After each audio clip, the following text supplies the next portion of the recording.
महर्षि, वो पिछली बार आए थे विराट कोहली जी और अनुष्का जी थे, तो आओ इधर लो। सुनते हैं। ठीक हो आप? पिछली बार जब हम आए थे तो मन में कुछ सवाल थे और मुझे लगा कि पूछूंगी, लेकिन जो भी बैठा था वहां पे उन सबने कुछ ना कुछ वैसा सवाल कर लिया था। धन्यवाद धन्यवाद। लाओ एक आसन बिछाओ, बैठा दो। आओ बच्चा बैठो। आओ बैठो, बैठो। जिक्र है यजुर्वेद में पाठ नंबर 40 मंत्र नंबर 9 में अंधात्म प्रविशंति या असंभूति मुपास्ते। ये संस्कृत श्लोक है जिसके मानी है अंधात्म अंधकार में, प्रविशंति दाखिल हो रहे हैं जो लोग असंभूति की पूजा करते हैं। असंभूति की माने नेचुरल थिंग्स, कुदरती चीजें, हवा, पानी, आग। यजुर्वेद में लिखा हुआ है अंधकार में दाखिल हो रहे हैं वो लोग जो कुदरती चीजों की इबादत करते हैं, पूछते हैं, जैसे कि हवा, पानी, आग। और आगे लिखा हुआ है और घोर अंधकार में दाखिल हो रहे हैं वो लोग जो संभूति की पूजा करते हैं। संभूति की मानी इंसान की बनाई हुई चीजें, जैसे टेबल, कुर्सी, बुत वगैरह। अगर आप कुदरती चीजों की इबादत करते हैं तो आप अंधकार में दाखिल हो रहे हैं। अगर आप बनाई हुई चीजों की इबादत करते हैं तो आप और घोर अंधकार में दाखिल हो रहे हैं। लिखा हुआ है यजुर्वेद में पाठ नंबर 40 मंत्र नंबर 8 में उस भगवान का कोई भी अक्स नहीं है और वो पाक है। अथर्ववेद में आता है ये अथर्ववेद में लिखा हुआ है किताब नंबर 20 में पाठ नंबर 58 में मंत्र नंबर 3 में देव महाअसी, महान है वो खुदा। और सबसे अहम वेद है ऋग्वेद। यह है ऋग्वेद। चारों वेदों में से सबसे अहम वेद है ऋग्वेद। ऋग्वेद में लिखा हुआ है किताब नंबर 1 पाठ नंबर 164 मंत्रा नंबर 46 में एकम सत विप्र बहुधा वेदांते, जिसके मानी है सत्य एक है, खुदा एक है और संत उन्हें कई नामों से पुकारते हैं। और एक जगह लिखा हुआ है ऋग्वेद में किताब नंबर 10 पाठ नंबर 114 मंत्र नंबर 5 में कि आप भगवान को, आप खुदा को कई नामों से पुकार सकते हैं। और ऋग्वेद में सिर्फ किताब नंबर 2 पाठ नंबर 1 में 33 सिफत, 33 नाम खुदा के दिए गए हैं। इनमें से एक है ऋग्वेद किताब नंबर 2 पाठ नंबर 1 मंत्र नंबर 3 में ब्रह्मा। ब्रह्मा कहते हैं अंग्रेजी में क्रिएटर। जब हिंदी में कहते हैं इसे कहते हैं बनाने वाला, और जब उर्दू या अरबी में कहते हैं इसे कहते हैं खालिक। हम मुसलमानों को कोई एतराज नहीं अगर कोई अल्लाह को खालिक कह रहा है या बनाने वाला कह रहा है या क्रिएटर पुकार रहा है। लेकिन अगर कोई शख्स कहता है कि ब्रह्मा वो है और उसको एक अक्स देता है, एक प्रतिमा देता है और कहता है कि उसके 4 सिर है और हर सिर पे एक मुखट है, तो हम मुसलमान इस पर एतराज करते हैं। और आप श्वेता स्वतार उपनिषद पाठ नंबर 4 श्लोक नंबर 19 के खिलाफ जा रहे हैं, जिसमें लिखा हुआ है न तस्य प्रतिमा अस्ति। उस खुदा, उस भगवान का कोई भी प्रतिमा नहीं है।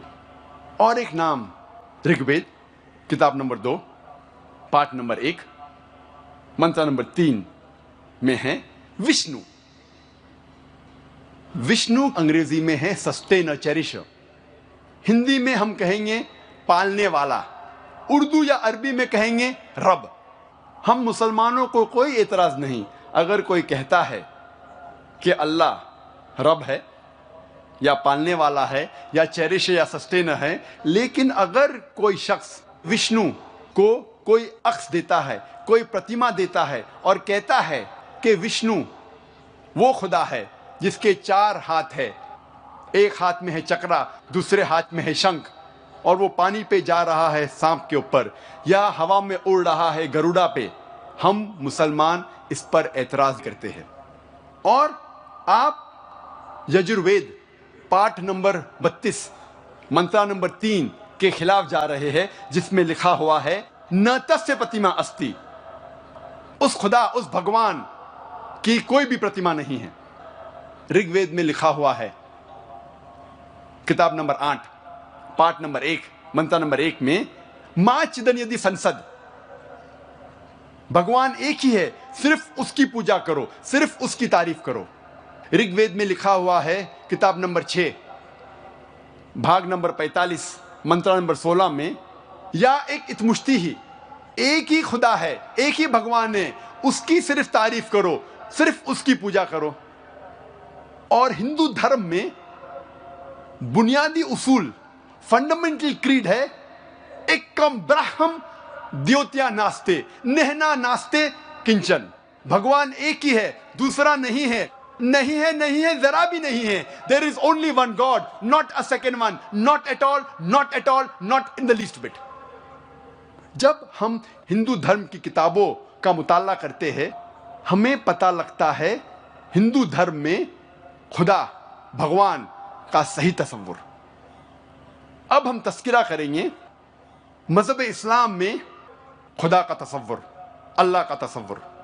और सबसे बेहतरीन जवाब कोई भी मुसलमान आपको दे सकता है, वो है, आपको कहेगा सूरह इखलास के बारे में, सूरा नंबर 112 आयत नंबर 1 से 4, जहां अल्लाह सुब्हानहू व तआला फरमाते, कुल हुवल्लाहु अहद, कहो कि अल्लाह एक है, अल्लाह समद, अल्लाह बेनियाज है, लम यलिद वलम युलद, ना वो किसी को जनता है ना किसी से जना है, वलम यकुल लहु कुफुवन अहद, उसके जैसा कोई नहीं है। ये 4 आयतों जो सूरह इखलास की है, सूरा नंबर 112 आयत नंबर 1 से 4, ये अल्लाह सुब्हानहू व तआला की तारीफ है। इसे मैं कहता हूं द टचस्टोन ऑफ थियोलॉजी। थियो मीन्स गॉड, खुदा, लॉजी मीन्स स्टडी, जिसके मानी है स्टडी ऑफ गॉड, खुदा की स्टडी। ये टचस्टोन है थियोलॉजी का। टचस्टोन उर्दू में मैं कहूंगा तलिस्मा। आप जब कोई जौहरी के पास जाते हैं सोना खरीदने या बेचने के लिए, और आप जानना चाहते हैं कि सोना कितना खरा है, तो आप जौहरी को देते हैं, आप ये सोना जौहरी को देते हैं, और वो सोने को टचस्टोन से एक पत्थर से घिसता है, और जिस तरीके का रंग उस पत्थर पे आता है, फिर वो आपसे कहेगा कि ये सोना हो सकता है कि 22 कैरेट का है, या 20 कैरेट का है, या 18 कैरेट का है, या हो सकता है वो सोना ही नहीं है, क्योंकि हर चीज जो चमकती है वो सोना नहीं है। All that glitters is not gold. इसे कहते हैं touchstone. Surah Ikhlas is the touchstone of theology. जो भी खुदा की आप इबादत करते हैं, अगर आप जानना चाहते हैं कि वो सही खुदा है या सही भगवान है, आप उस भगवान, उस खुदा को जांचो सूरह इखलास की बुनियाद पर, और फिर आपको पता लगेगा कि जो खुदा की आप इबादत कर रहे हैं वो सही खुदा है कि नहीं। मिसाल के तौर पे कई लोग भगवान रजनीश को खुदा मानते हैं। एक तकरीर के बाद जब क्वेश्चन आंसर का सिलसिला चल रहा था, एक हिंदू भाई ने मुझसे कहा, डॉक्टर जाकिर नाइक, हम भगवान रजनीश को खुदा नहीं मानते। मैंने कभी भी नहीं कहा कि हिंदू भगवान रजनीश को खुदा मानते हैं। मैं हिंदू धर्म की किताबों को पढ़ चुका हूं, कहीं भी नहीं लिखा हुआ है कि भगवान रजनीश खुदा है। मैंने कहा कुछ लोग मानते हैं कि भगवान रजनीश खुदा है, और आप तो जानते होंगे भगवान रजनीश के बारे में। आप जानते हैं क्या नहीं? आप भगवान को जानते हैं क्या नहीं? जानते, क्योंकि उसका ताल्लुक इस शहर, इस सिटी पूना से है, उसका मरकज पूना ही है। अब हम देखेंगे क्या भगवान रजनीश सही खुदा है क्या नहीं। सबसे पहला टेस्ट, पहली आयत, कुल हुवल्लाहु अहद, कहो कि अल्लाह एक है। क्या भगवान रजनीश एक है? क्या वो एक ही इंसान है जिसने कहा कि मैं भगवान हूं, कि मैं खुदा हूं? कई इंसानों ने कहा कि मैं खुदा हूं। खुसूसन इस देश हिंदुस्तान में, इस देश भारत में हजारों इंसानों ने कहा कि मैं खुदा हूं। वो एक ही नहीं है, लेकिन हो सकता है कि एक रजनीश भक्त कहेगा भगवान रजनीश यूनिक है, अलग है, वो स्पेशल है। ठीक है, हम दूसरी आयत पर जाते हैं। अल्लाह समद, अल्लाह जो बेनियाज है। क्या रजनीश बेनियाज था? हम जब उसकी आत्मकथा पढ़ते हैं, ऑटोबायोग्राफी पढ़ते हैं, इस ऑटोबायोग्राफी में लिखा हुआ है कि भगवान रजनीश को डायबिटीज की बीमारी थी, अस्थमा की बीमारी थी, रीढ़ की हड्डी की बीमारी थी। आप सोच सकते हैं, खुदा को, भगवान को डायबिटीज है, भगवान को, खुदा को अस्थमा है, रीढ़ की हड्डी की बीमारी है। तीसरी आयत, लम यलिद वलम युलद, ना वो किसी को जना है ना किसी से जनता है। ही बिगेट्स नॉट नॉ इज बिगॉटन। हम जानते हैं कि भगवान रजनीश के वालिदैन थे, माता भी थी और पिता भी थे, और उसकी पैदाइश मध्य प्रदेश में हुई। और सन 1981 में भगवान रजनीश अमेरिका, यूएसए जाता है, और वहां एक शहर Oregon, in the state of Oregon, वो अपना एक गांव बनाता है जिसका नाम था रजनीशपुरम। और वो हजारों अमेरिकनों को बेवकूफ बनाता है। उसके बाद अमेरिकन गवर्नमेंट उसे गिरफ्तार करती है और जेल में डालती है। भगवान रजनीश का इल्जाम है कि American government gave me slow poisoning, American government ने उसे धीरे धीरे जहर दिया। आप सोच सकते हैं, कोई भगवान, कोई खुदा को जहर दे रहा है। और 1985 में, सन 1985 में अमेरिकन गवर्नमेंट भगवान रजनीश को यूएसए के बाहर निकाल देती है। फिर से वो इस शहर में आता है, आपके शहर में, पूना में,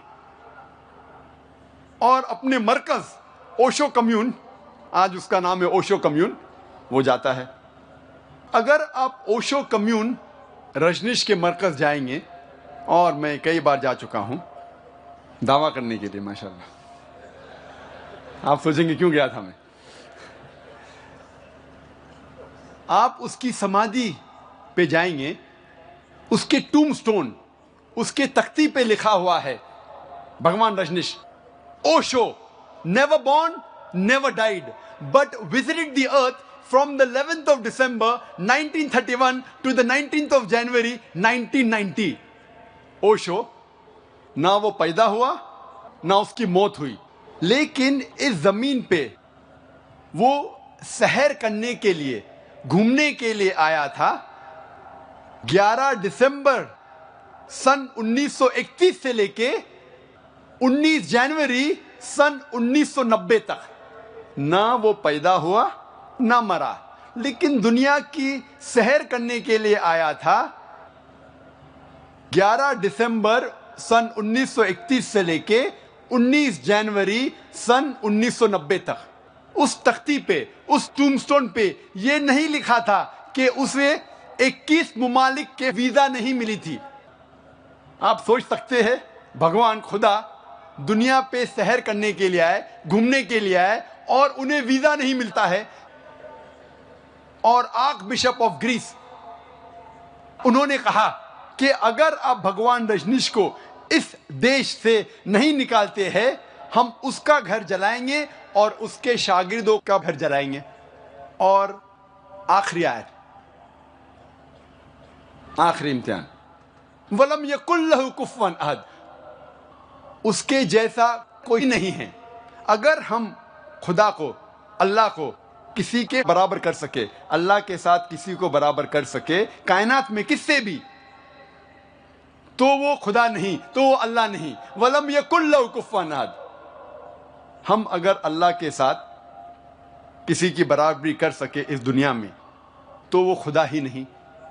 हम जानते हैं कि भगवान रजनीश, उसके 2 आंख थे आम इंसान जैसे, 1 नाक, 1 मुंह, 2 कान, 2 हाथ, उसकी सफेद दाढ़ी थी।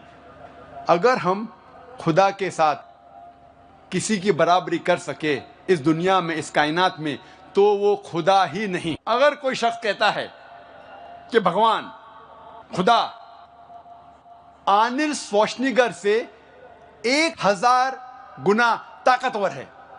आप जानते होंगे आर्नल्ड श्वार्ज़नेगर, उसको टाइटल मिला था मिस्टर यूनिवर्स, मिस्टर वर्ल्ड, सबसे ताकतवर इंसान इस दुनिया में, इस कायनात में, उसको टाइटल मिला था, आर्नल्ड श्वार्ज़नेगर, यूएसए का है। अगर कोई कहता है कि खुदा आर्नल्ड श्वार्ज़नेगर से 1000 गुना ताकतवर है, अगर आप खुदा से किसी की बराबरी कर सके, चाहे वो 1000 गुना हो या करोड़ गुना हो, चाहे वो आर्नल्ड श्वार्ज़नेगर हो या दारा सिंह हो या किंग कॉन्ग हो, अगर आप अल्लाह की बराबरी, खुदा की बराबरी किसी से कर सके इस दुनिया में, तो वो खुदा ही नहीं। वलम यकुल लहू कुफुवन अहद। ये है 4 आयतों का तसव्वुर अल्लाह सुब्हानहू व तआला के लिए।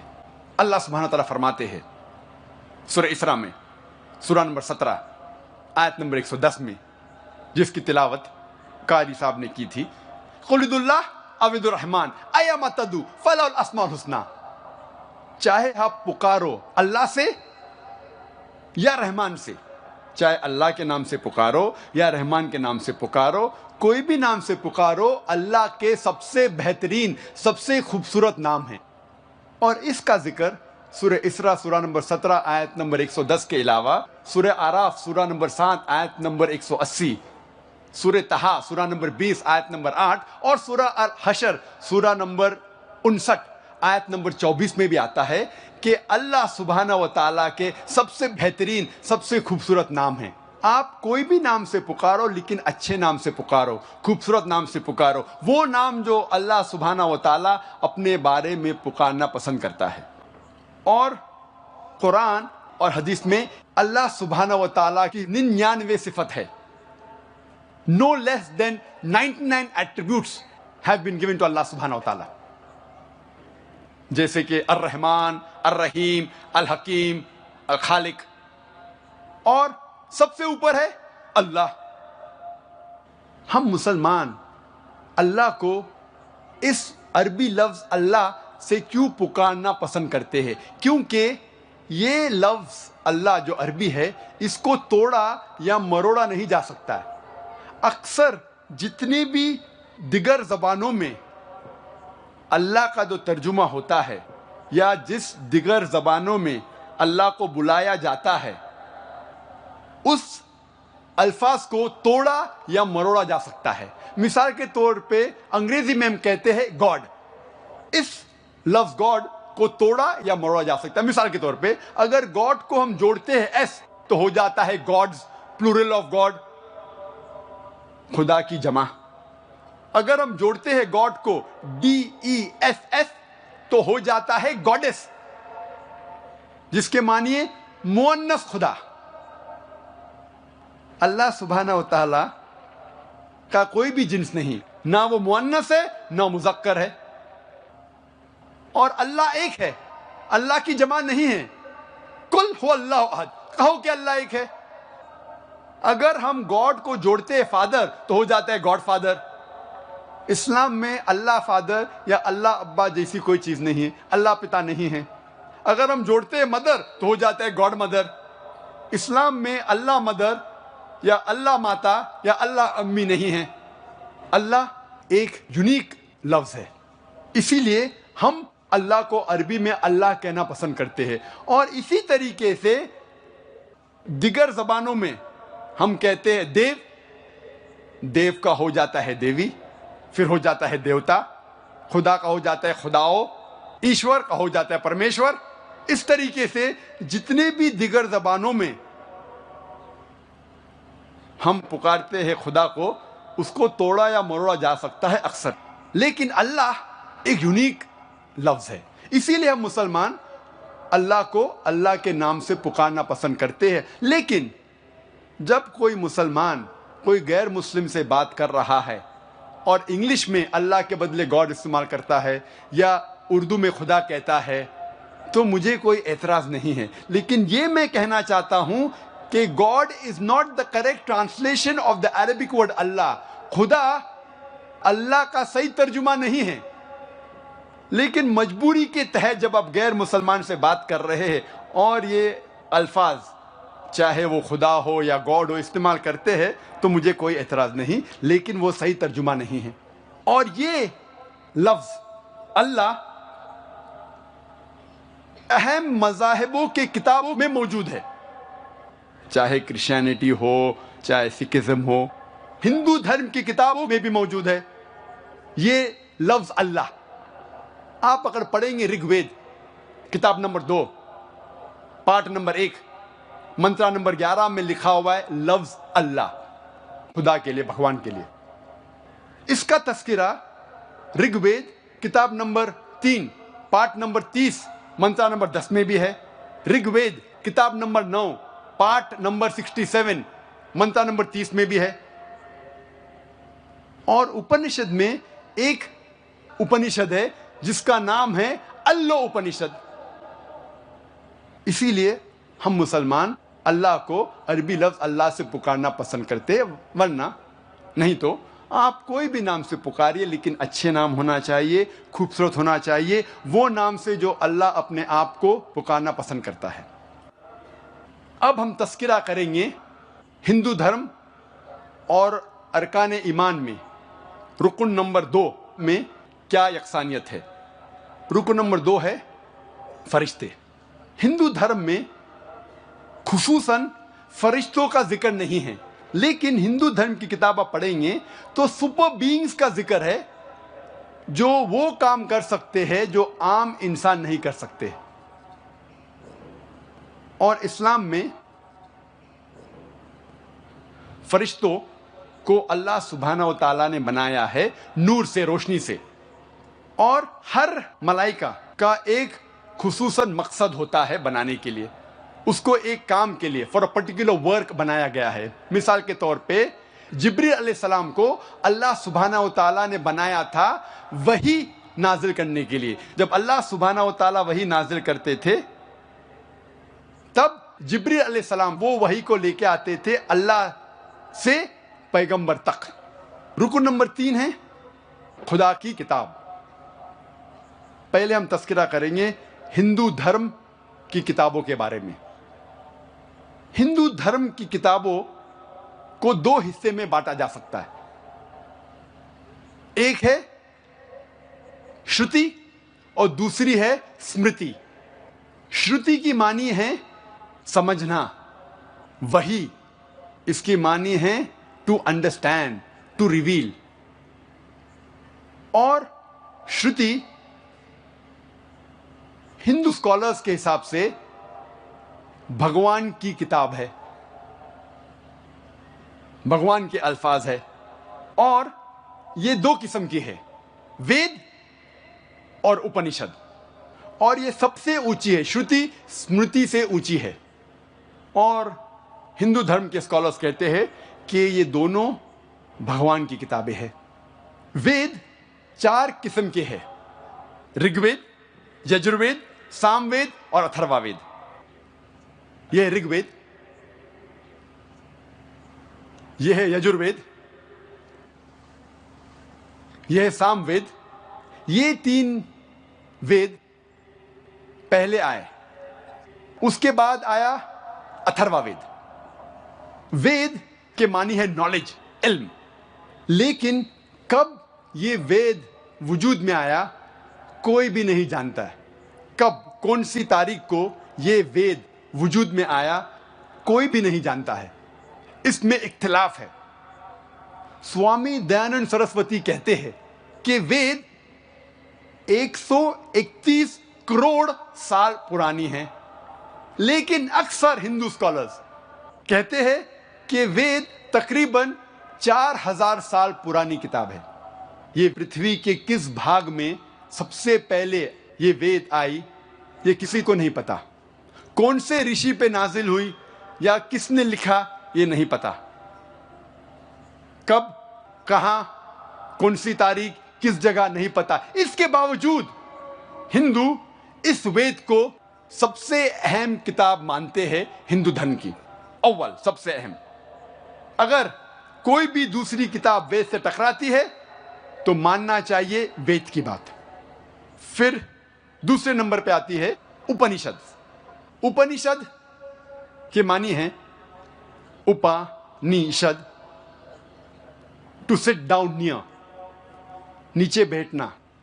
जब गुरु अपने शागिर्दों को इल्म देता है और बैठता है उसे कहते हैं उपनिषद। उपनिषद की मानी भी है इल्म जो अंधकार को दूर करता है।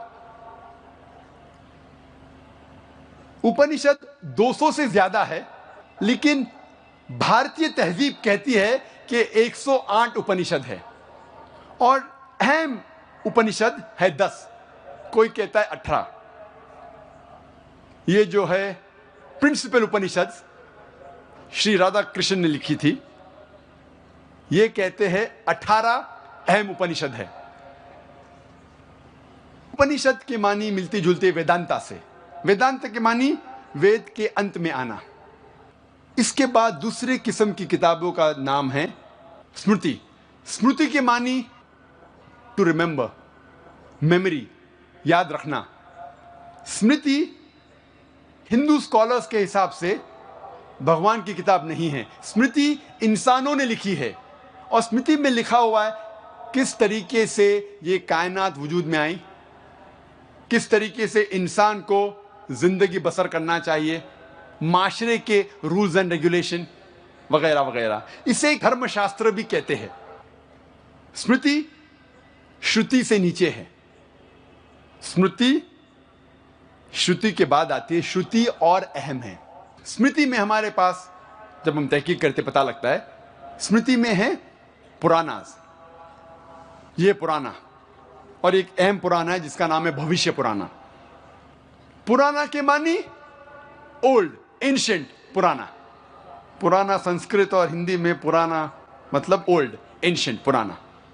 और पुराना में जिक्र है किस तरीके से कायनात वजूद में आए, देव और देवियों के किस्से और कहानियां वगैरह वगैरह। और महर्षि व्यास ने पुराणास को इकट्ठा किया और 18 जिल्दों में बांटा। उसके बाद आता है इतिहास। इतिहास मतलब एपिक, स्टोरी, कहानी। 2 इतिहास है, रामायण और महाभारत। रामायण में जिक्र है श्री राम की कहानी, और आम हिंदुस्तानी, हर हिंदू जानता है रामायण के बारे में, तो ज्यादा जिक्र करने की जरूरत नहीं। उसके बाद इतिहास है महाभारत। महाभारत में जिक्र है कौरव और पांडव दोनों रिश्तेदारों के बीच एक जंग होती है, उसके बारे में इसमें जिक्र है। और महाभारत में जिक्र है श्री कृष्ण की आत्मकथा, उसके बारे में कहानी श्री कृष्ण की जिक्र है महाभारत में। और महाभारत का एक अहम हिस्सा उसको कहते हैं भगवत गीता। यह है भगवत गीता, सबसे ज्यादा पढ़ी जाने वाली किताब हिंदू धर्म में भगवत गीता। इसके 18 भाग है और ये 18 पाठ जो है ये महाभारत के पाठ है। भीष्म पर्व के पाठ नंबर 25 से पाठ नंबर 42 को कहते हैं भगवत गीता। और इस भगवत गीता में श्री कृष्ण एडवाइस दे रहे हैं, सलाह दे रहे हैं, राय दे रहे हैं अर्जुन को, इसे कहते हैं भगवत गीता। उसके बाद कई स्मृति है, जैसे मनुस्मृति। यह मनुस्मृति मैं क्यों यहाँ लेके आया हूं तो आप जाने का, ये सब किताबें मौजूद है। और इस किताबों के कई तर्जुमे हमारे library Bombay Islamic research foundation में है। जब मैं हवाला दे रहा हूं तो कोई ये नहीं समझना चाहिए क्या मैं कुछ भी बंडल मार रहा हूं। किताबें मौजूद है। सारे किताब तो लेके नहीं आ सकता था मुंबई से मैं, हमारी लाइब्रेरी माशाल्लाह बहुत बड़ी है, स्टेज पे सारे किताब भी रखे तो शायद स्टेज कम पड़े। ये था मुख्तसरन हिंदू धर्म में किताबों का जिक्र। लेकिन सबसे अहम है वेद। अगर वेद से कोई किताब टकराई हमें मानना चाहिए वेद की बात। जी खुश आमदीद दोस्तों, उम्मीद करता हूँ वीडियो आपने पूरी देखी होगी और आपको पसंद भी आई होगी। भाइयों दोस्तों, अल्लाह ताला ने इस दुनिया में इंसान को एक वक़्त के लिए भेजा है और अल्लाह ताला कुरान में फरमाते हैं अल्लज़ी खलक़ल मौता वल हयाता लियब्लुवकुम अय्युकुम अहसनु अमला। अल्लाह ताला ने ज़िंदगी और मौत को पैदा किया ताकि वो देख सके कि इनमें से कौन सबसे ज़्यादा बेहतर अमल करने वाला है। तो भाइयों दोस्तों, जिस तरह आप ज़िंदगी में इस दुनिया में स्कूल में क्लास नर्सरी से लेकर मैट्रिक तक इम्तिहान देते आ रहे हैं, इम्तिहान के बग़ैर आप पास नहीं होते, इम्तिहान के बाद ही आप पास होते हैं। कॉलेज में आप इम्तिहानात देते हैं, यूनिवर्सिटी में आप इम्तिहानात देते हैं, दुनिया में हर एक चीज़ में एक कंपटीशन है, एग्ज़ाम होता है। तो इसी तरह ये हमारी जो ज़िंदगी है ये भी एक इम्तिहान है। ये इम्तिहान है आपको परखने के लिए कि आप अपनी आखिरत की ज़िंदगी के लिए क्या क्या चीज़ को बचाए रखते हैं। दुनिया में ऐसे करोड़ों लोग आए और चले भी गए, लेकिन इनमें किसी को भी ये नहीं मालूम कि किसने कितनी जो है ना अपने लिए तैयारी की है आखिरत के लिए। इन करोड़ों लोगों में सिर्फ़ वो लोग ही कामयाब होंगे जो इस दुनिया में इस्लाम को अपनाए, अपनी ज़िंदगी में ईमान लाए और अपनी ज़िंदगी इस्लाम और कुरान के उसूलों के मुताबिक गुजारे, तो वो ही बंदा कामयाब होता है। इसी कुरान में अल्लाह ताला फरमाते हैं, इन्नल्लाह ला यग़फ़िरु अन युश्रका बिही व यग़फ़िरु मा दून ज़ालिका लिमन यशा।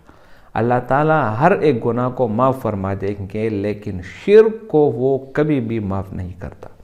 भाइयों दोस्तों, ये शिर्क है क्या? शिर्क ये एक ऐसे गुनाह है जिसमें आप अल्लाह ताला के साथ किसी को शरीक बनाते हैं। आप रियाकारी करते हैं, आप नमाज़ पढ़ते हैं ताकि लोग आपको नमाजी कहे या आपको अच्छा आदमी कहे, आपने शिर्क की।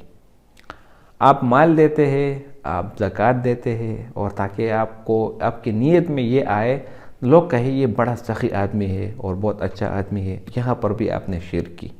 इसी तरह अगर आप सजदा अल्लाह ताला के सिवा किसी और को करें, ये भी शिर्क की एक किस्म है और शिर्क को कभी भी अल्लाह माफ़ नहीं करता। आजकल हमारे मुसलमानों के, हिंदुओं को आप छोड़े, मुसलमानों की हालात इस तरह हो गए कि कब्रों को सजदा करते हैं। आपने देखे होंगे मशहूर लोग आते हैं और कब्रों को सजदा करते हैं और फिर बाद में तावीलें करते हैं कि नहीं हम तो इज़्ज़त करते हैं, एहतराम करते हैं।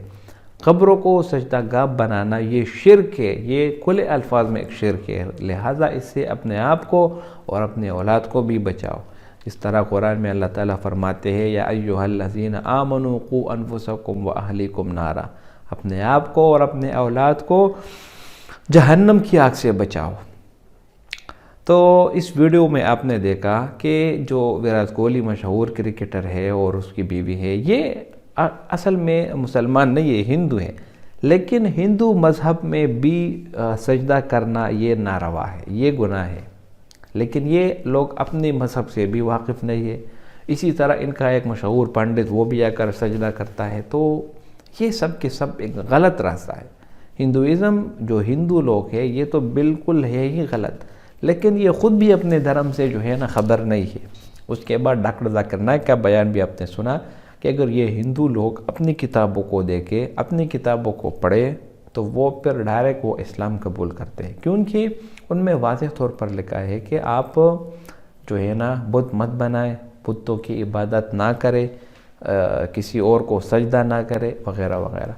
हमारे पैगम्बर हज़रत मोहम्मद सल्लल्लाहु अलैहि वसल्लम फरमाते हैं कि अगर अल्लाह ताला के अलावा किसी दूसरे को सजदा करना जायज़ होता तो मैं औरतों को हुक्म देता कि वो अपने शोहरों को सजदा करें, लेकिन सजदा करना अल्लाह के सिवा किसी दूसरे को जायज़ नहीं। तो जितने लोग आप ये वीडियो देख रहे हैं, आज से ये अहद कर ले कि अगर माजी में ऐसी कोई गलती की गई हो तो उसकी आप माफ़ी मांगे और आइंदा ऐसा ना करने की अहद करें, और ये मैसेज आम करें लोगों में कि अल्लाह के सिवा किसी दूसरे के सामने सर झुकाना ये शिर्क है। उम्मीद करता हूँ वीडियो आपको पसंद आई होगी। अगर वीडियो आपको पसंद आए तो इस चैनल को सब्सक्राइब करें। बहुत शुक्रिया।